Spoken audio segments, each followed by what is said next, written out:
Good afternoon, Abraham. It is. I've been doing really good with manifestations in conjunction with synchronicities, and I want to share with you.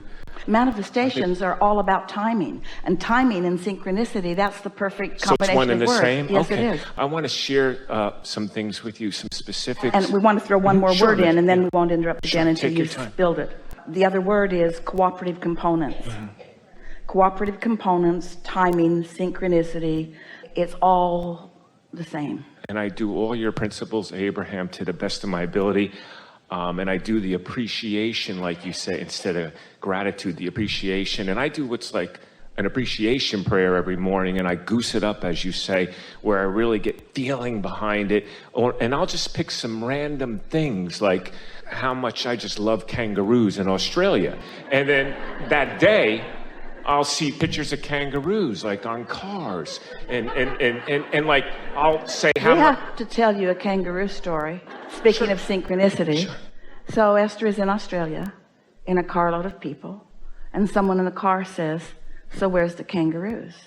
And the driver of the car says, "Kangaroos don't just go hopping down the street." But then one did.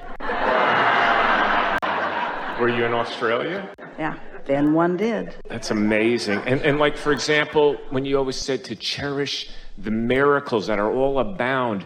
And for example, I love dragonflies. So I'll thank in the morning with my prayers on my knees with so much joy about dragonflies and how they've been on this earth as a species for 300 million years.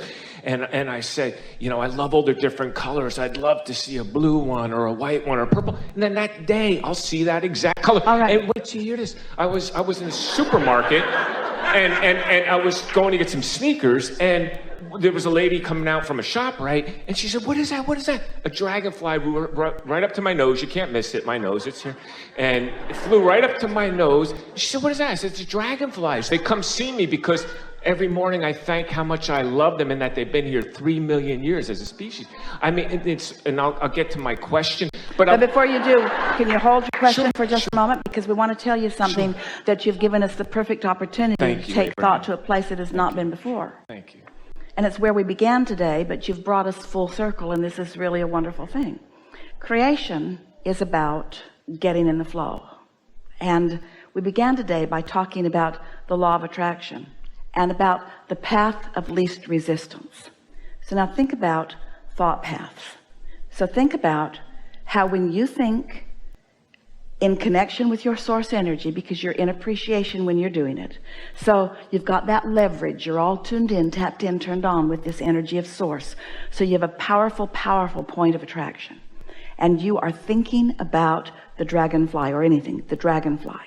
Think about what your thought is doing to carve out the path of least resistance. Can you see how that thought just creates the pathway that makes it not just logical but absolute, that dragonfly or many would find their way into your experience because you've carved out the path? Did you hear us? Esther carved out a path to her wonderful driver putting the wrong fuel in the van.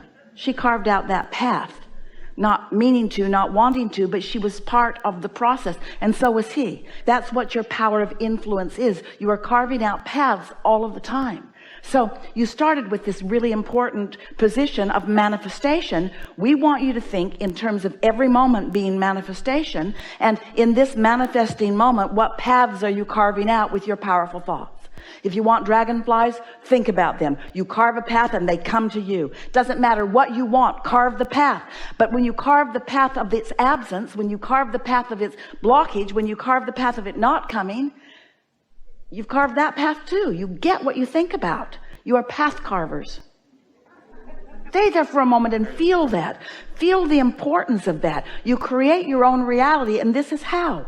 You wonder how you turn thoughts to things. That's how you do it. You turn thoughts to things by thinking the thoughts that carve the path, that they allow the things to move to you, to evolve through the path into your experience. That's how it works. That's how thoughts turn to things, by you carving out the path. So if you want to know why the things are in your experience, you carved a path. If you want to know why people behave to you the way they do, you carved a path. You want to know why you're disrespected? You carved the path. You want to know why you're respected? You carved the path. You want to know why funny things occur to you? You carved the path. You want to know why you feel bad? You blocked the path you carved. You asked for it, but now you're not letting it in. You see what we're getting at?